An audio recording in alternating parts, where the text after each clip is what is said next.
At 1 o'clock in the morning, my daughter collapsed at my doorstep. Her eyes were bruised, and her lips were split.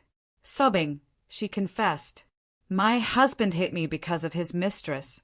I held her in silence. I helped her into the house, and without a word, I put on my police uniform. Ready. I loaded the bullets. Then I dialed my lawyer's number. "Start the plan now." I'm glad you're here. If you're watching this video, give it a like, subscribe to the channel, and tell me in the comments where you're listening to my revenge story from. I want to know how far it has reached. I had just turned off the TV and slumped onto the sofa, my eyes half closed, after a long, exhausting shift. Being a cop in this town wasn't always a matter of life and death. But that day, I had to break up a fight at the downtown bar and then write the report until the early hours. My body felt heavy. I just wanted to sleep deeply. Outside on the street, the barking of dogs mixed with the buzz of motorcycles from the neighborhood kids speeding by. It was already 1 o'clock in the morning, but the neighborhood refused to sleep. I figured the guys were on the corner smoking and drinking some beers like every night, I thought. I closed my eyes, trying to ignore the noises so my head could rest. Suddenly, a hurried knocking sounded at the door so loud it made me jump. My heart raced, and my police instincts kicked in immediately. Who could be knocking like that at this hour? I walked quickly to the entrance, grabbing a chair tightly just in case. "Who is it?" I asked, my voice a little shaky, not from fear, but because I felt something bad was happening. No one answered. There were just a couple more knocks, weaker this time, followed by a choked, trembling voice. "Mom, open up, please." I almost froze. It was the voice of Sarah, my daughter. I unlocked the door in a hurry, my heart pounding in my chest. As soon as I opened it, Sarah collapsed into my arms, trembling like a wounded animal. I hugged her tightly, feeling her limp body, as if she didn't have an ounce of energy left. "Sarah, what happened to you, honey?" I asked, my voice breaking. The yellow porch light hit her face, and I was paralyzed by what I saw. Her lip was split with dried blood at the corner. Her left eye, purple and swollen, could barely open. She was clutching her stomach with her hands as if trying to hide a pain. "My husband, he hit me because of his mistress," Sarah whispered, her voice choked before breaking into heartbreaking sobs. I felt my blood boil, but at the same time, my heart broke. My daughter, the one I raised and loved more than my own life, was in front of me, shattered. I helped her inside. I laid her on the sofa and ran to the kitchen for a damp cloth and the first aid kit. "Stay still, honey." "Let me see," I said, trying to stay calm, although inside I was a wreck. I carefully cleaned the blood from her lip, but it kept coming red raw, as if it were cutting my own heart. The cut was deep. It wasn't just a skin wound. It seemed to carry a much deeper damage. Sarah kept clutching her stomach, her thin hands shaking. Carefully, I removed her hands. I lifted her blouse, and oh my God, I almost dropped the cloth. A huge bruise, black and purple, covered her abdomen as if she had been hit not once, but many times viciously. I felt like I couldn't breathe, as if I had taken the blows myself. "Sarah, who did this to you?" "It was Robert, wasn't it?" I asked, my voice trembling with rage and pain. Sarah didn't answer. She just cried, and her sobs broke the silence of the house. Without another thought, I grabbed the phone and dialed the number I knew by heart for the town's emergency room. "Dr. Figoe, please get ready." "I'm bringing my daughter over," I said, hurrying. My car was in the shop getting the brakes fixed, so I called a taxi. While we waited, I sat next to Sarah. I covered her with a blanket so she wouldn't be cold. Her cell phone, which she had left on the table, wouldn't stop lighting up. Out of the corner of my eye, I saw 7 missed calls from Robert and some messages that appeared on the lock screen. "Open your mouth if you want to lose everything." I felt the blood rush to my head. I reached out to grab the phone. I wanted to see more, to know what else he had done to her. But Sarah, though weak, snatched it from me in a panic. "Mom, don't look. It's nothing." She looked at me with eyes full of fear, as if just touching that phone would make everything fall apart. I didn't press her. I just squeezed her hand to calm her down.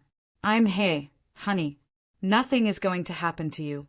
But inside, I knew this had already gone too far.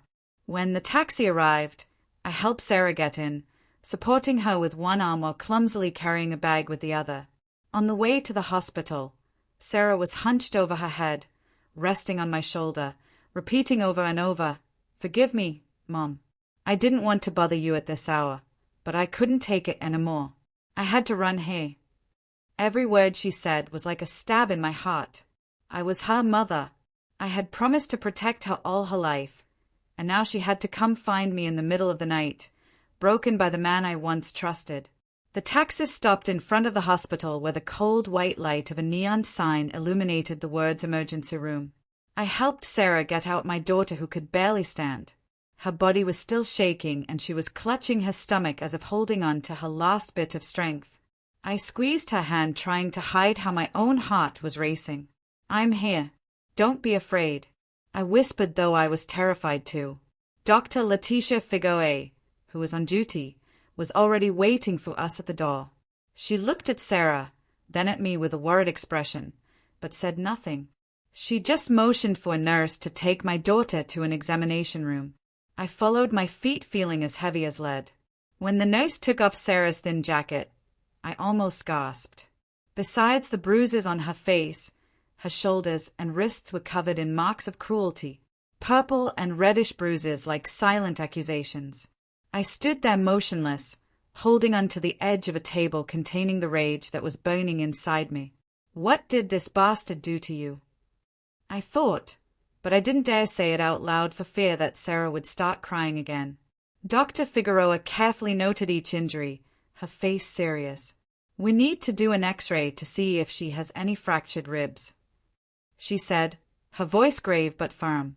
I nodded without saying anything, just watching Sarah lie there, her eyes closed as if trying to escape reality. While I waited for the results, I went down to reception to sign her treatment papers and pay a deposit.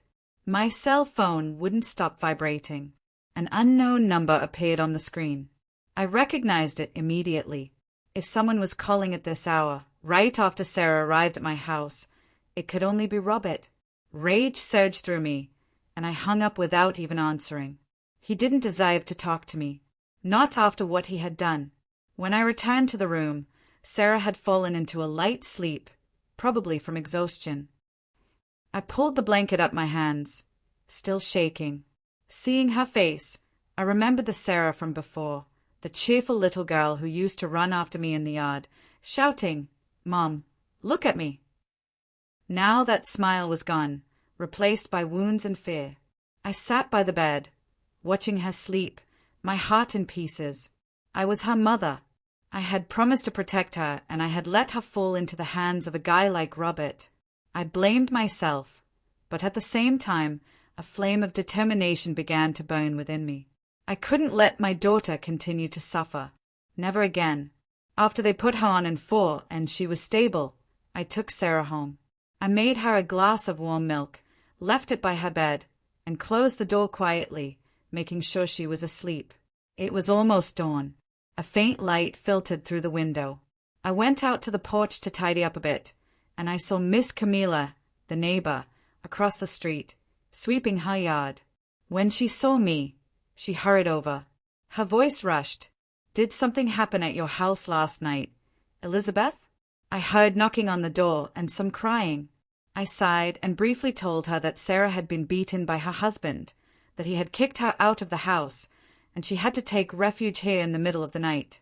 Miss Camila gritted her teeth, her eyes flashing.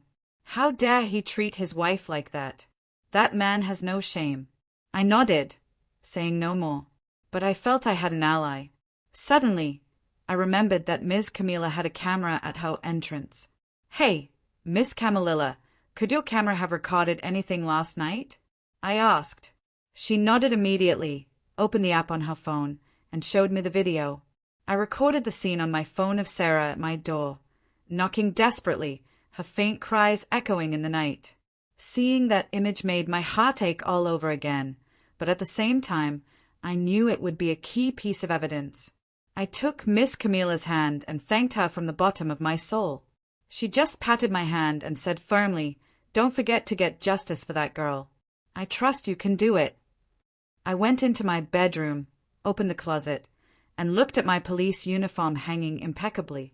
The blue shirt, the khaki pants, the belt, and the gun holster. Everything seemed to be waiting for me. I took each piece, feeling the rough fabric under my fingers. In silence, I changed, buttoning each button, adjusting the belt. Each movement was like an oath. I was not only Sarah's mother, I was also a police officer, and I would use everything I had to protect her. When I finished, I picked up the phone and dialed James Allison, the family lawyer.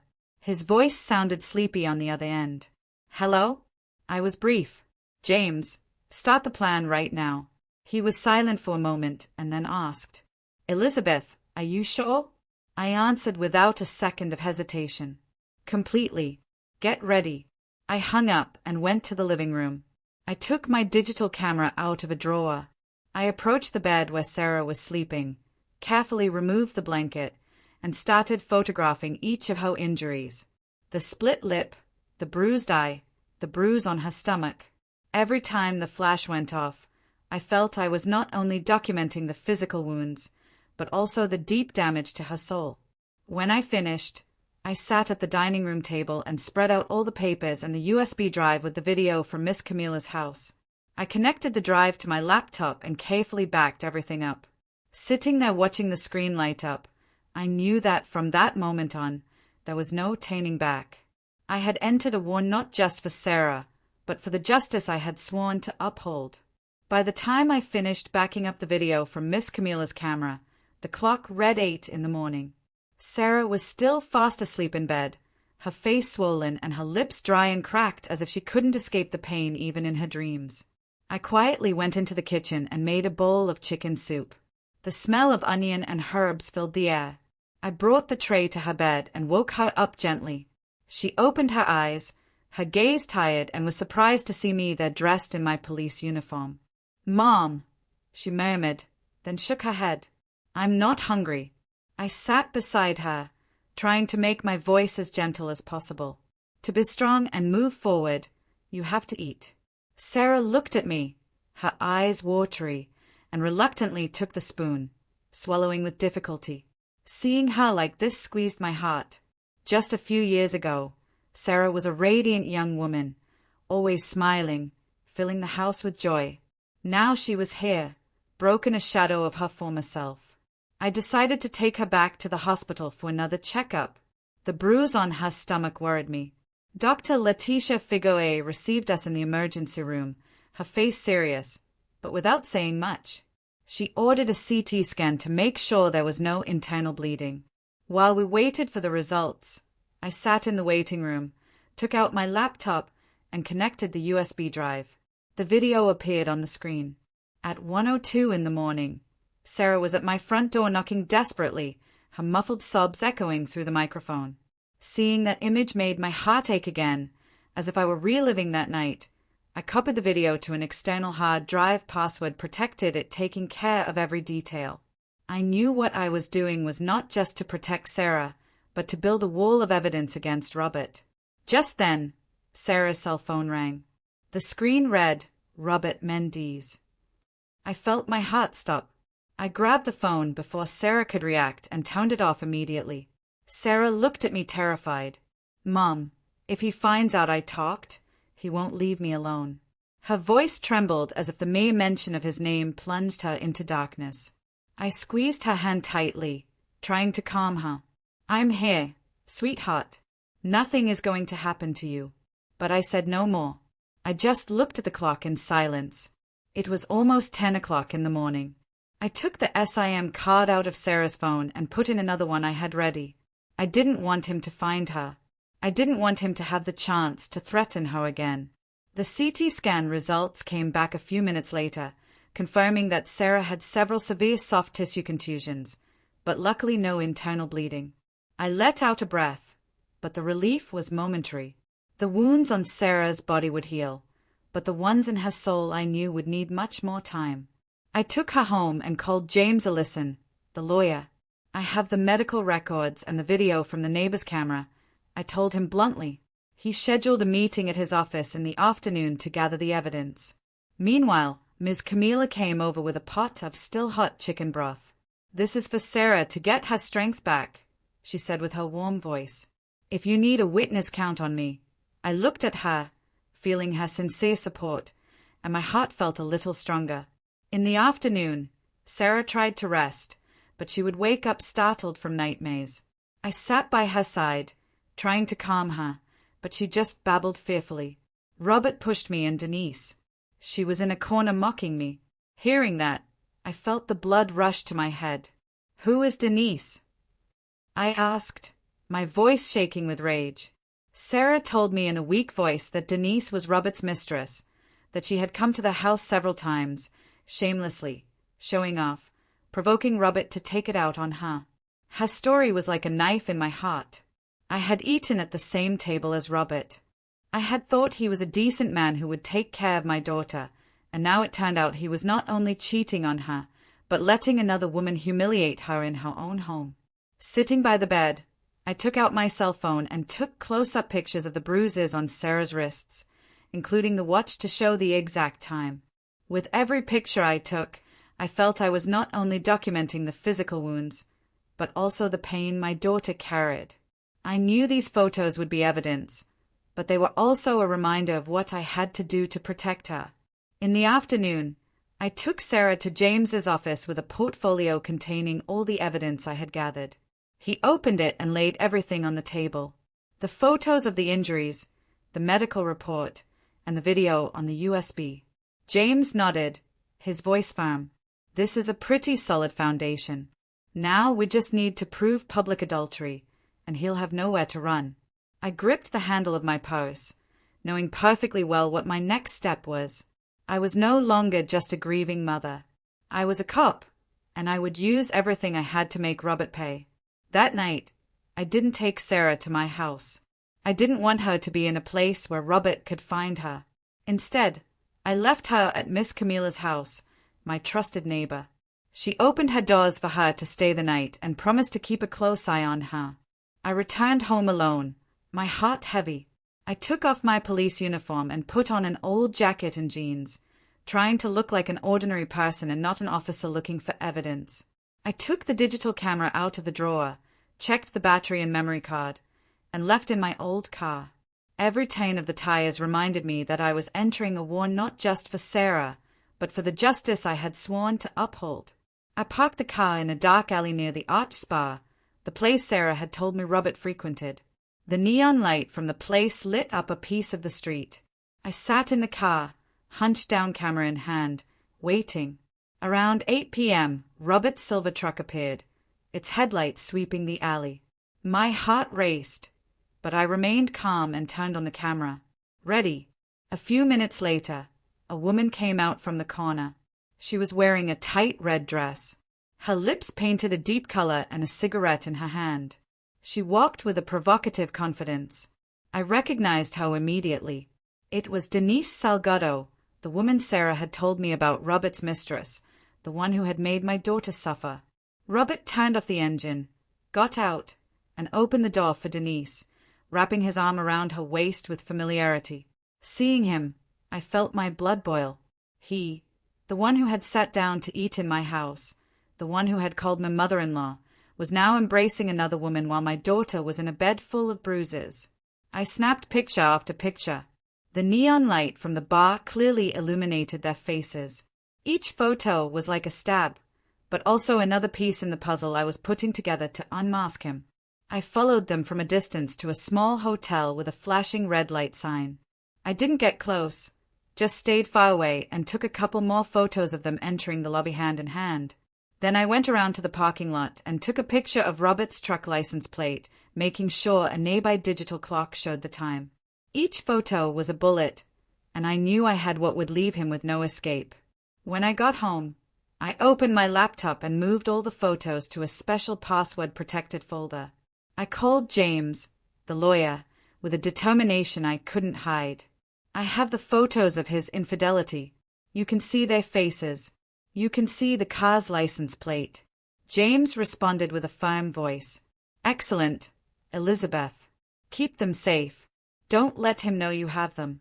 I nodded, although he couldn't see me, feeling a little more relieved, knowing I was one step closer to justice. Just then, my cell phone vibrated. It was Sarah calling from Miss Camilla's number. Her voice sounded distressed. Mom, he just called a friend of mine to ask where I am. When she told him she didn't know he threatened her, too. I'm so scared. Hearing Sarah, I felt my heart shrink. My daughter, even though she had escaped, Robert, was still tormented by his threats. I reassured her. You stay calm. Stay at Ms. Camilla's house. I have him under surveillance. But inside, I knew I had to act faster before he found a way to hurt Sarah again. I immediately contacted Commander Rosales, a trusted colleague at the station. I presented him with all the evidence I had gathered, the video from Ms. Camilla Sarah's medical history, and the photos of the infidelity. I need you to send a patrol to watch the neighborhood, especially Ms. Camilla's house. I said, my voice hard. Rosales agreed without hesitation, but not without warning me first. Elizabeth, what you're doing is very dangerous, but if you have enough evidence, I'm sure you'll win. I thanked him and gave him a copy of the infidelity photos in case something happened to me.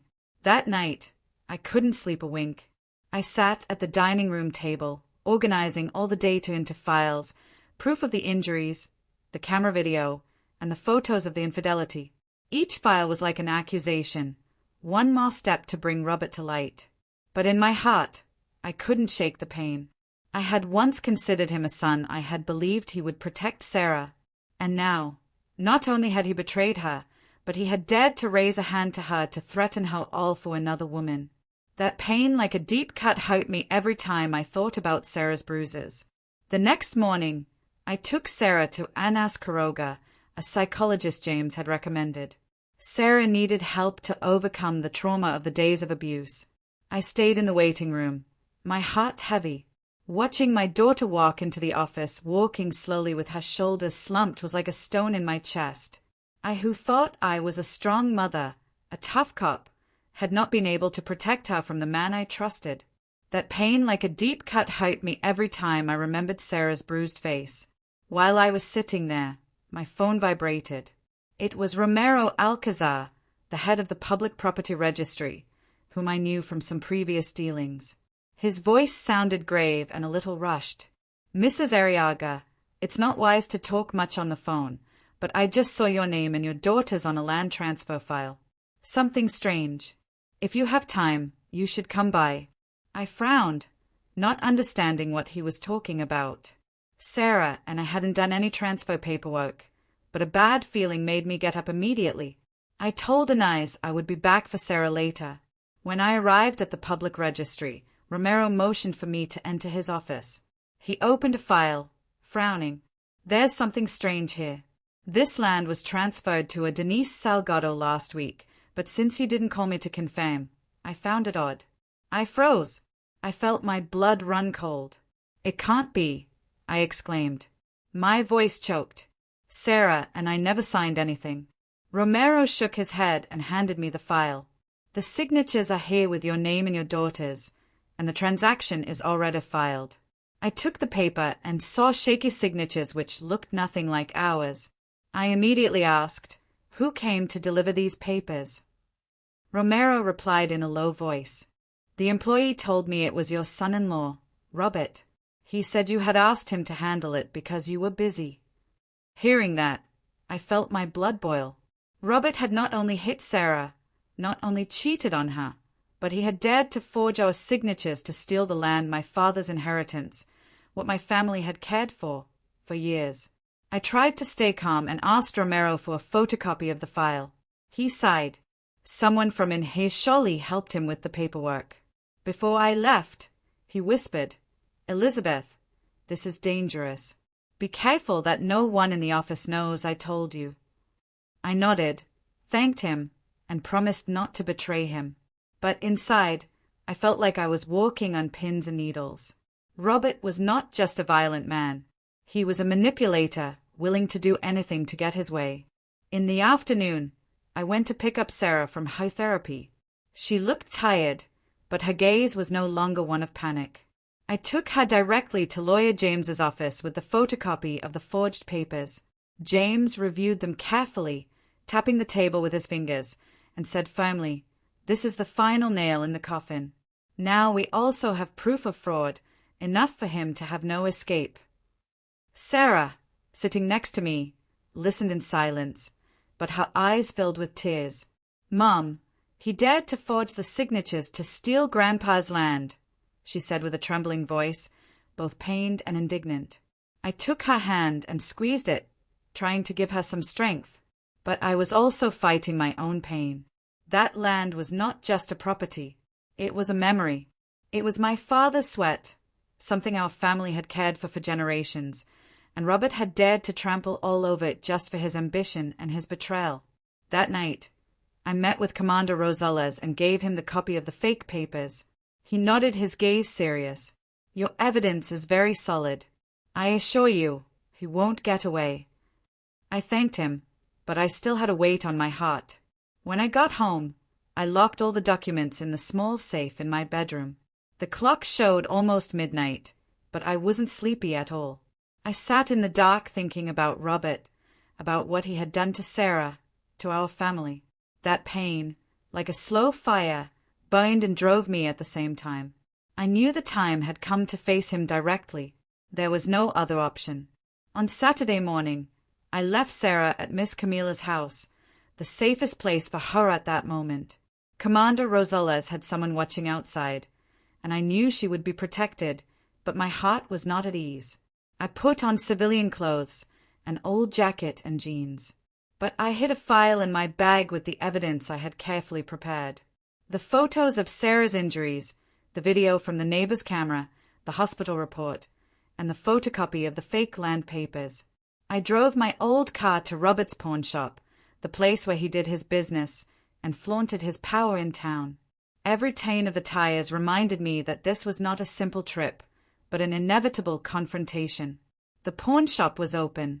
A smell of machine oil and cigarette smoke hit me in the face. Two of Robert's henchmen were arranging things on the shelves and gave me a sideways glance when I entered. One of them smiled mockingly. "Look, the mother-in-law arrived."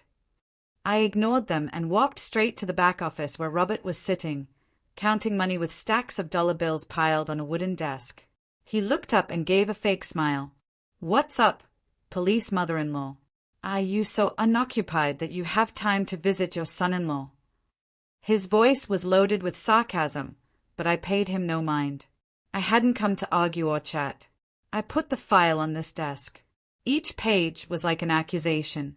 The photos of Sarah's bruises, the video from Miss Camilla's camera with my daughter's cries in the early morning, the hospital report detailing her injuries, and the photocopy of the fake papers he had dared to sign for me and for Sarah.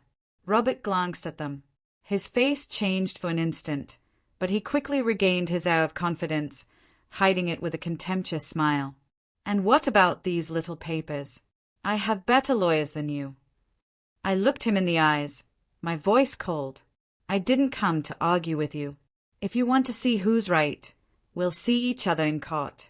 He jumped up, his voice restrained as if I had touched his pride. "Who's going to dare to touch me? Who's going to stand against me in this town?" I didn't flinch. I looked him straight in his arrogant eyes. "I will. Don't think everyone is afraid of you." Yang. The two guys at the entrance tried to approach, but I put my hand in my jacket pocket, revealing my police badge. They stopped dead in their tracks, their gazes evasive. Robert turned red, slammed the table hard, and almost shouted, "Your daughter is a weakling. She deserved to be disciplined, and don't think that badge will always save you." Hearing that, I felt my blood boil. He dared to say that Sarah, my daughter, whom I loved more than my life, deserved to be disciplined. He dared to justify the bruises the night Sarah had to flee in pain. I wanted to scream at him. I wanted to pounce on him and grab him by the neck. But I held back. I didn't answer, just collected the file in silence, put it in my bag, and turned to leave. Before I left, I turned back and said firmly, "Just so you're clear, From now on, the rules of the game have changed. It's not you who's going to discipline anyone. It's the law that's going to discipline you. Robert shouted at my back, "If you walk out that door, you stop being my mother-in-law, and then don't complain if I get nasty." I stopped, looked at him one last time without a hint of fear. "Well, consider that from now on you are no longer my daughter's husband." I went out into the street where the wind was kicking up dust from the dirt road. I got in the car and immediately called James. "It's time to file the lawsuit." James replied, his voice calm but cautious. "All right, get ready. He's going to counterattack with everything he's got." I nodded, though he couldn't see me. My heart as cold as steel. I knew this war wouldn't be easy, but I was ready. A few days after my confrontation with Robert at the pawn shop, rumors started spreading through the neighborhood like wildfire. Early in the morning, I went to the market for some vegetables, trying to act normal, but the whispers reached my ears. Two ladies at the corner stall were whispering, "That Sarah probably made it all up. They say she talked back to her husband a lot, that's why he hit her." I walked past them and they fell silent, but their gazes followed me as if I were the one causing trouble. In the cafe next door, an old man sipped his coffee and shook his head.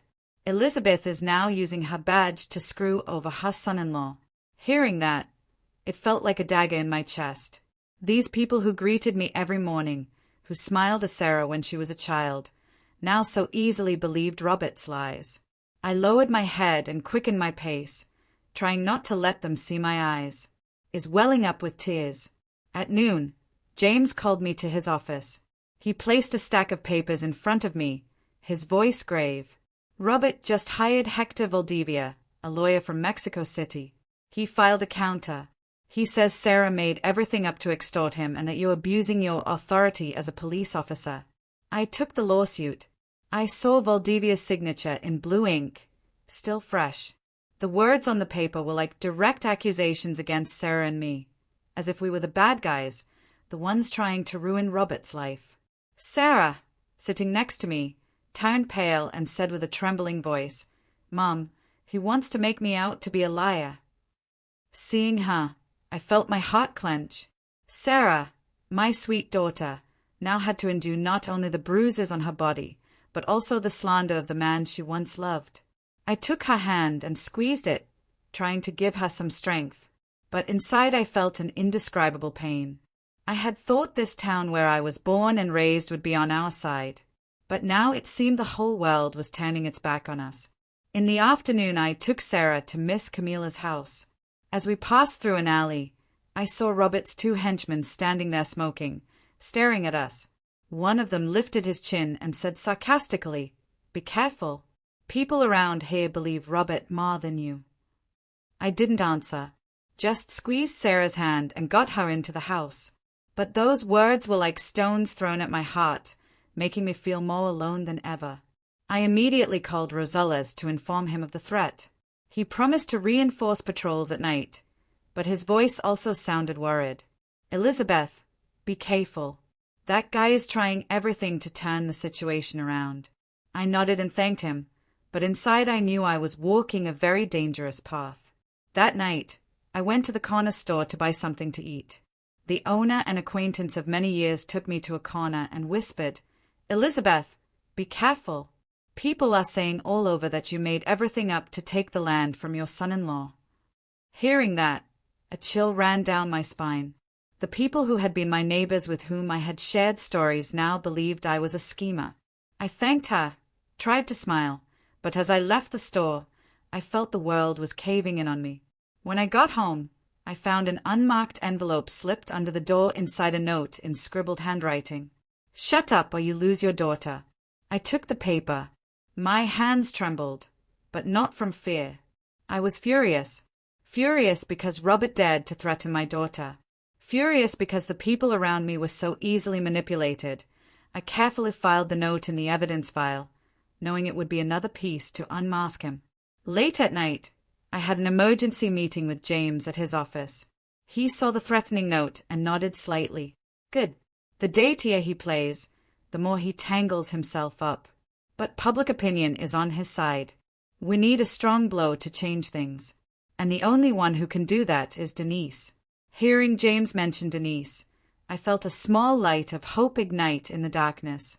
Denise Roberts' mistress could be the key to turning the situation around. But at the same time, I knew bringing her to our side wouldn't be easy. I stood there in the dim light of the office, thinking about Sarah, about the bruises on her body, about the lies that were suffocating us.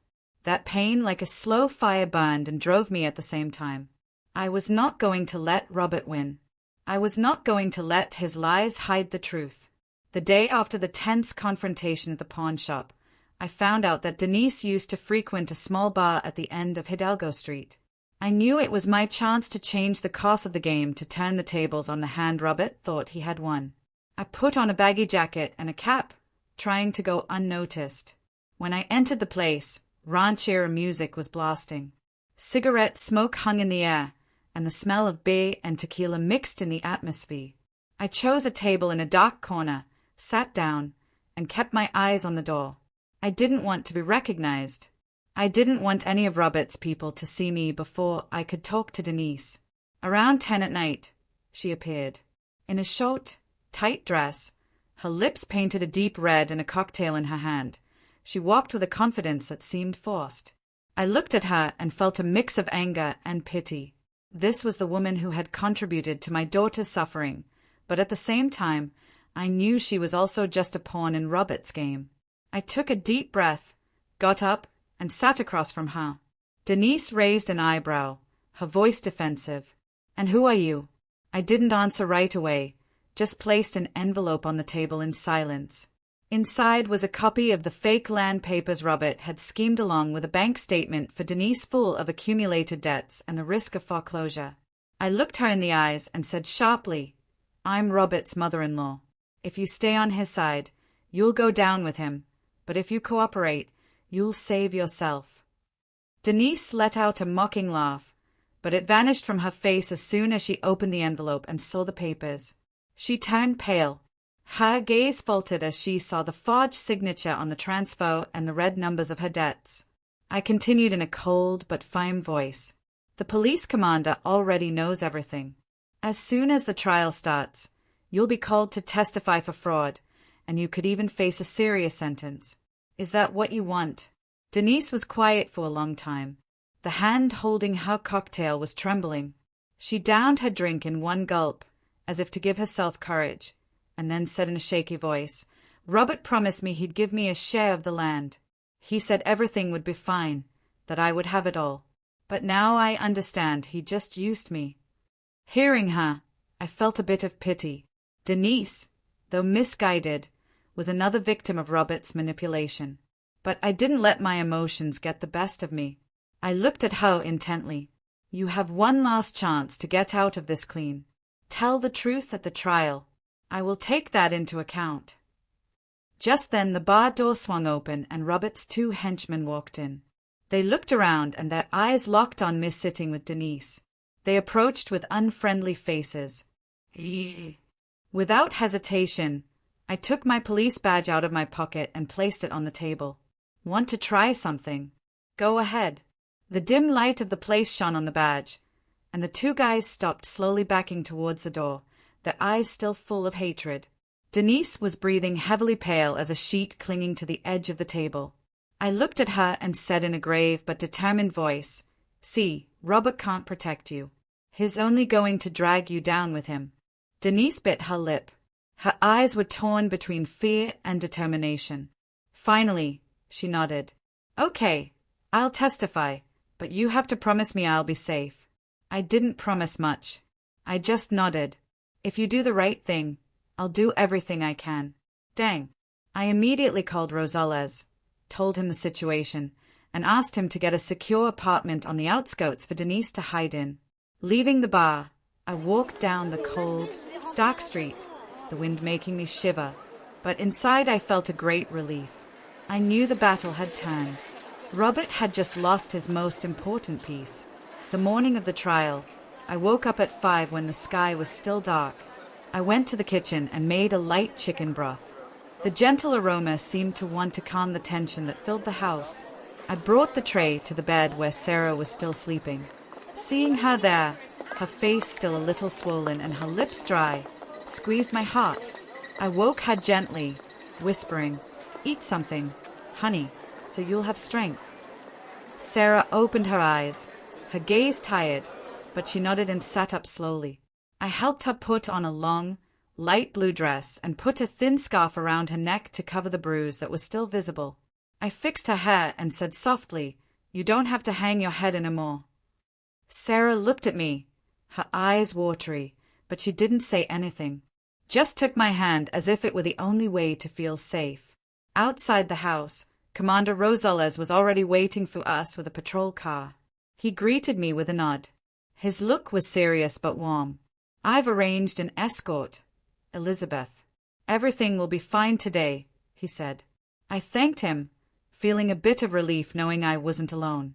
On the way to the courthouse, I saw the townspeople gathered in the square whispering. Some looked at us with curiosity, others nodded slightly, as if in support, but there were also those who shook their heads with mistrust. The rumors Robert had spread still hung in the air, and I knew that today's battle was not just against him, but to reclaim the truth. Arriving at the courthouse entrance, I saw Robert. He was standing there in an impeccable suit, his face red and his gaze sharp as a knife.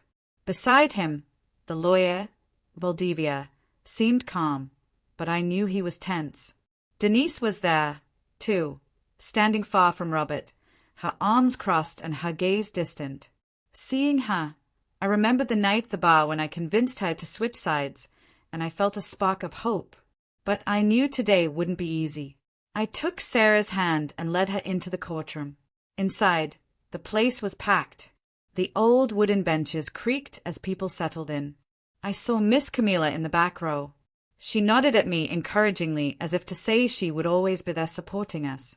Judge Arturo Cervantes entered and the whole room stood up. The air felt thick. The only sound was the whir of the ceiling fan like the heartbeat of the room. Lawyer James began. His voice was deep and confident. He presented the case. Each piece of evidence was laid out before the court. The photos of Sarah's injuries, Dr. Figueroa's report detailing the lesions, the video from Ms. Camilla's camera that recorded Sarah's cries in the early morning, and the copy of the forged land papers that Romero Alcázar had provided us. When James projected the video on the screen, Sarah's knocks on the door and her faint sobs filled the room. I heard murmurs among the people. Some were wiping their eyes. I looked at Sarah beside me. Her hands were shaking and her head was bowed. I put a hand on her shoulder and squeezed it gently as if to tell her I was still there, that I would always be there. Lawyer Valdivia rose to rebut. His voice was sharp. Sarah invented everything to extort my client.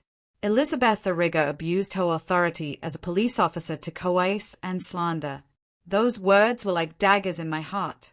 I wanted to jump up to scream that he was lying, that Sarah's bruises were not an invention. But James signaled for me to calm down. He presented Robert's threatening messages, which were clearly visible on the big screen. "Shut up if you don't want to be replaced." The room fell silent. Sarah bowed her head. Her hands trembled more violently, and I knew she was remembering the month she lived in fear. I squeezed her shoulder, trying to give her some of my strength. Then it was Denise's turn. She took the stand, trembling her gaze, hesitant. "Robert promised to give me a share of the land," she said, her voice shaky but clear. "He pressured me to accept the transfer papers, saying everything was arranged. But the truth is he forged his wife's signature to steal the land from her." Robert jumped up, shouting, "You betrayed me." The court guards had to force him to sit down while Judge Cervantes said sternly, "Order, or I will have you removed from the courtroom." Denise bowed her head but continued to testify. Each word was like a hammer shattering Robert's lies. Seeing her, I felt a little relief, but I couldn't help the pain in my heart. Denise had been part of Sarah's suffering, but now she had chosen to be on the side of the truth. When it was my turn, I took the stand and swore before the court. I looked directly at the people, my voice firm. "I am a police officer, but today I am here as a mother. I will not allow anyone, not even my son-in-law, to destroy my daughter and mock the law." I pointed at Robert without a trace of fear in my eyes. That man is not a husband. He is not a father. He is just an abuser and a liar. The whole room murmured. Some of the people who had believed in Robert looked at each other confused. I saw Miss Camilla's gaze. She nodded as if telling me I had done the right thing. Finally, Judge Cervantes stood up to read the verdict. His voice was grave and clear, but I didn't hear every word. I only knew that he issued a protection order for Sarah, froze all of Robert's assets, nullified the land transfer, and sent the case to the district attorney's office to investigate the crimes of usury and domestic violence. A roar of murmurs filled the room. Robert slumped in his chair, his face pale, as if all his strength had vanished. Valdivia remained silent, taking off his glasses to wipe away the sweat. I took Sarah's hand and led her out of there. The midday sun shone brightly on the courthouse steps, and I heard people whispering, "Elizabeth won. Justice won." But inside, I knew that this victory did not erase the wounds Sarah had suffered. I only hoped that from this day on, she could begin to find her smile again. The afternoon of the trial, when Judge Arturo Cervantes finished reading the verdict, the courtroom erupted in murmurs. I didn't hear every one of his words, but when I saw Robert collapse in his chair, his face pale, I knew we had won. The ruling dictated a protection order. For Sarah froze, Robert's assets annulled the fraudulent land transfer and sent the case to the district attorney's office to investigate the crimes of domestic violence and usury. When I took Sarah's hand and we left the courthouse, the midday sun was shining on the steps, and I heard people whisper, "Elizabeth won. Justice won." But inside, I didn't feel victorious. I just felt relief, as if a weight had been lifted from my shoulders. But the pain was still there, like a scar that would never fully heal. That same afternoon, the police went to Robert's pawn shop to arrest him. People crowded the street to watch. Some whistled at him, others shouted insults to his face. I wasn't there. But the next morning, when the local newspaper published a photo of Robert in a prison uniform and handcuffs under the headline, "Pawn shop owner arrested for violence and land fraud," I felt something strange. It wasn't joy. It was a kind of liberation. He who had sat at my table, who had called my mother-in-law, was now paying for what he had done. But that feeling was quickly replaced by sadness. I had trusted him. I had thought he would take care of Sarah. The pain of being betrayed by a family member, like a slow burn, still seared inside me. Denise disappeared from town a few days after the trial. It was rumored she had gone to Monterey to look for work to start over. I didn't blame her. She had been part of Sarah's pain, but in the end, she had chosen the truth. Robert's two henchmen, the ones who called themselves Los Chamucos, were also arrested for witness tampering. The neighborhood suddenly felt calmer. There were no more hateful glares or silent threats. But I knew that the wounds Robert had left on Sarah and me wouldn't disappear so easily. Sarah moved in with me permanently. The first few days, she could barely sleep. She would wake up startled every night, sweating, screaming, "Mom, he's coming." In those moments, I would sit by her side, take her hand, and whisper, "It's okay, honey, you're safe now." But seeing Sarah, I saw myself years ago when I, too, kept silent in the face of my own pain. I took her to Inez Quiroga, the psychologist, every week without fail. Inez listened to Sarah with patience, helping her face her nightmares step by step. After a few weeks, I started to notice a change. Sarah no longer covered her face when she went out. She no longer hung her head when she walked through the market. One afternoon, I found her in the kitchen making enchiladas, and as she folded the tortillas, she sang softly. That song, as gentle as the wind, brought tears to my eyes. It had been so long since I had heard my daughter sing. It was as if the sun was starting to enter the house again. The town also began to change its attitude. The neighbors who had doubted, who had believed Robert's rumors, now greeted me. Some came up to apologize with regret in their voices. "Mrs. Elizabeth, we didn't know the truth." I just nodded without resentment. I understood that Robert's lies had been convincing, and not everyone has the courage to stand up to someone like him. Miss Camilla came to visit with a tray of sweetbread, and she hugged Sarah tightly. You turned out stronger than your mother in her day. Seeing them laugh together warmed my heart, as if people's kindness still existed despite the dark days. I continued my work at the station. Every daily patrol was a reminder of my duty. Every time I encountered a case of violence, I felt more determined to help other women break the silence. Once I found a young girl crying outside the station, her eyes red, clutching her purse. I sat next to her and said in a soft voice, "You're not alone. My mother lived it. My daughter lived it, and I too stayed silent once. But today, I know that silence only feeds the monster." The girl looked at me. The tears were still streaming, but there was a new glint in her eyes. I knew I couldn't erase her pain, but at least I could show her that someone was willing to listen. A few months later, Sarah felt strong enough to go back to work. She got a job in an accounting office in the town center. That night, she came home late, opening the door with a radiant smile. "Mom, I got the job." I stood up and hugged her with all my might, and we both cried. They weren't tears of pain, but of joy, of liberation. Seeing Sarah there, smiling like the sun, reminded me of the little girl who used to run after me in the yard, shouting, "Mom, look at me." I knew the wounds in her heart were still there, but she was learning to move on to find herself again. That night, I sat on the porch. The wind was blowing coolly.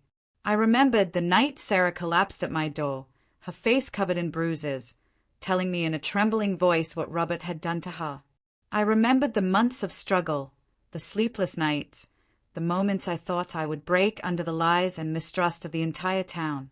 But then I looked at Sarah's smile today and I thought, justice is sometimes slow, but when it comes, it can give you back your breath, your laughter, and even your future. I took a sip of my coffee. It was cold now, but I felt a peace in my heart that I hadn't felt in a long time. Sarah had come back, and I thought I carried the scars of the past, had found a reason to keep fighting, not just for my daughter, but for all the women who need someone to stand up for them. The story we tell is fictional, but it is based on some real events. The names and places have been changed to protect the identities of those involved. We don't tell this to judge, but in the hope that someone will listen and stop to think. How many mothers are suffering in silence inside their own homes? I'm genuinely curious. If it were you in my place, what would you do? Would you choose to be silent to keep the peace, or would you dare to face it all to get your voice back? I want to know what you think, because every story is a candle that can light someone else's path. God always blesses, and I firmly believe that courage leads us to better days. Meanwhile, on the end screen, I leave you with two of the channel's most beloved stories. I assure you they will surprise you. Thank you for staying until the end.